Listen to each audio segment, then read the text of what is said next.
গাজীপুরে ছোট বড় মিলিয়ে মোট নিবন্ধিত কারখানা ২,১৭৬টি। এর মধ্যে তৈরি পোশাক কারখানার সংখ্যা ১,১৫৪টি।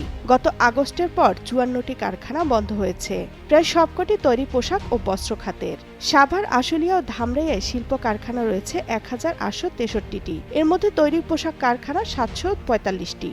স্থায়ীভাবে বন্ধ হয়েছে ১৮টি তৈরি পোশাক কারখানা।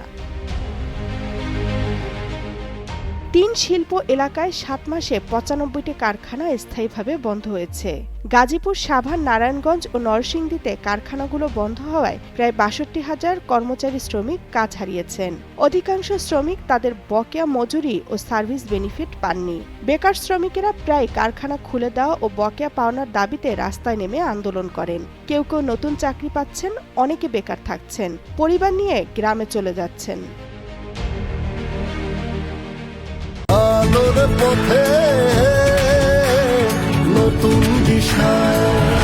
এসব কারখানা বন্ধের কারণ হলো ৫ আগস্টের পর পরিবর্তিত পরিস্থিতি, বেশিরভাগ মালিক আর্থিক সংকটে থাকা, ক্রয়াদেশ না থাকা, কারখানায় ভাঙচুর ও অগ্নিসংযোগ, বিগত আওয়ামী লীগ সরকারের ঘনিষ্ঠ কিছু ব্যবসায়ী আত্মগোপনে থাকায় তাদের কারখানা খুঁড়িয়ে খুঁড়িয়ে চলছে।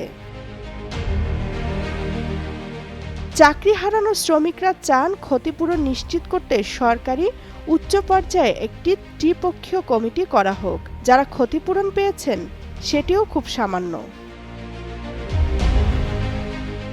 গত ২৮ ফেব্রুয়ারি গাজীপুরের সারাবো ও কাশিমপুরে বেক্সিমকো ইন্ডাস্ট্রিয়াল পার্কের ১৪ কারখানা বন্ধ করে দেওয়া হয়। সরকার ৯ মার্চ থেকে বেক্সিমকোর শ্রমিকদের পাওনা পরিশোধ শুরু করবে। পাওনার পরিমাণ ৫২৫ কোটি ৪৬ লাখ টাকা। তামান্না তাহসিন খান, কালের কণ্ঠ।